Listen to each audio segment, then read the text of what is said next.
di la gërëm di sant et puis di sant mes prédécesseurs qui ont intervenu. Mais j'ai pris du temps à écouter le président, finalement, de me regretter. Ah ouais? Parce que, oui, je me suis rendu compte que ça ne sert à rien, perdre de temps là, du développement Macky Sall, il n'a rien dit. Ah, mais Bamba det nañu def nank Bamba président leeral na ni moom tey mandat le 2 avril lay jeex jël na ay décisions importantes maanaam il est prêt à faire voter une loi d'amnistie pour baal certains faits yu majeurs yu amoon ci réew mi ba dal mën a am mais loolu dama yaakaar ni président bu ko waxee mun na ko rafetlu non. non cher aujourd'hui Macky Sall lu mu waroon wax.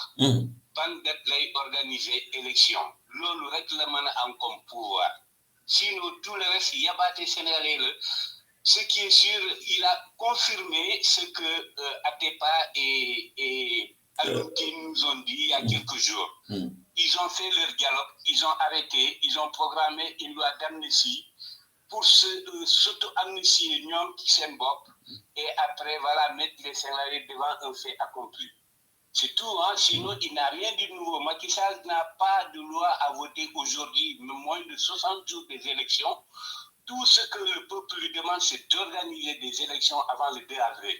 À part ça, tout ce qu'il dit, hein, c'est pour nous les Sénégalais, voilà, nous les et puis disent ça n'a aucune importance, voilà.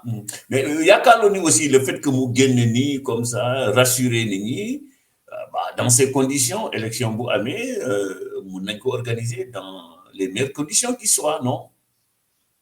Non, il n'a pas rassuré, c'est-à-dire Macky Sall a reçu une assurance déjà. Donc, il a déjà reçu une assurance d'une certaine partie de l'opposition. Donc, ça l'a donné le courage d'être droit dans ses bottes, c'est-à-dire refuser d'organiser des élections dans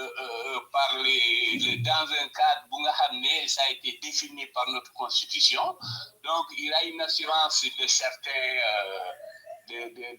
membres de l'opposition. Ils se sont, comme je dis,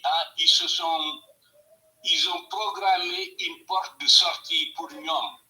Mais Bamba, le fait que les candidats spoliés nous jouent un rôle déterminant aussi qui dialogue, est-ce que nous une division au sein de l'opposition pour que nous il n'y a pas de consensus, donc voilà, on ne peut pas organiser des élections.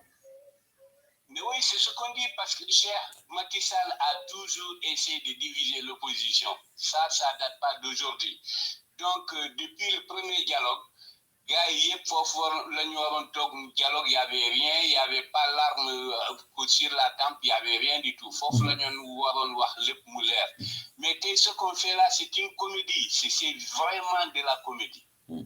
Macky Sall, aujourd'hui, il doit beaucoup au Sénégal. Vraiment, s'il comme on dit, il devait rendre le pays comme constitution de nous organiser des élections avant le 2 avril. Et c'est possible. Nous devons passation du pouvoir, nous devons et il laisse le pays continuer. Parce qu'avant Macky Sall, il y avait des présidents. Passation de service, on a vu. Lui, Moussoul am Sénégal. Parce que c'est un problème. Il a créé, c'est ce qu'on appelle, c'est ce qu'on les pompiers pyromanes. Oui, tout à fait. Voilà, allumer le feu et faire semblant de venir éteindre le feu. Non, il n'y a pas de feu. Vraiment, il n'y a pas de feu à la maison Sénégal. Parce qu'en réalité, cette crise, on la voit pas. C'est que nous c'est parce que il y a une crise à l'intérieur de Benno Bokk Yaakaar. Est-ce que c'est ce point de vue aussi? Non, c'est pas seulement ça, parce que la crise là, elle est virtuelle. Macky Sall finalement, et puis il essaie de négocier avec eux. Écoute, depuis 2021, on a fait plus de 50 à plus. Donc, vous nous topez parce qu'on est deux responsables de ces morts, des morts de ces enfants-là. Donc, là, il faut que nous cherchions comment ils vont trouver une porte de sortie pour chacun d'entre eux.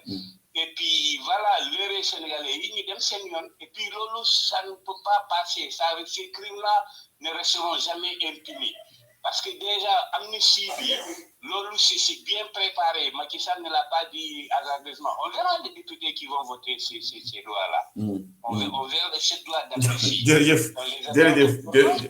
en tout cas li nga on a entendu déjà dire qu'ils sont pas demandeurs mais ils sont preneurs. Est-ce qu'ils auront dans leur conscience, ils vont prendre cette loi d'amnistie, même s'ils ne sont pas demandeurs. Ça, nous les attendons. jërëjëf Bamba wax bi rafet na am na ñu bëri ñuy xaar ci ligne bi donc jërëjëf parce que merci beaucoup voilà ñu bëri ñuy xaar ci ligne bi fu mu nekk nii donc bu ñu mënee j'anime en même damay réaliser en même temps di animer c'est pas évident donc waa taxaw Dakar ñoom en tout cas visiblement ils sont contre toute loi d'amnistie parce que pour ñoom loolu dafa mel ni genre deal la parce que Bamba comme ni mu ko waxee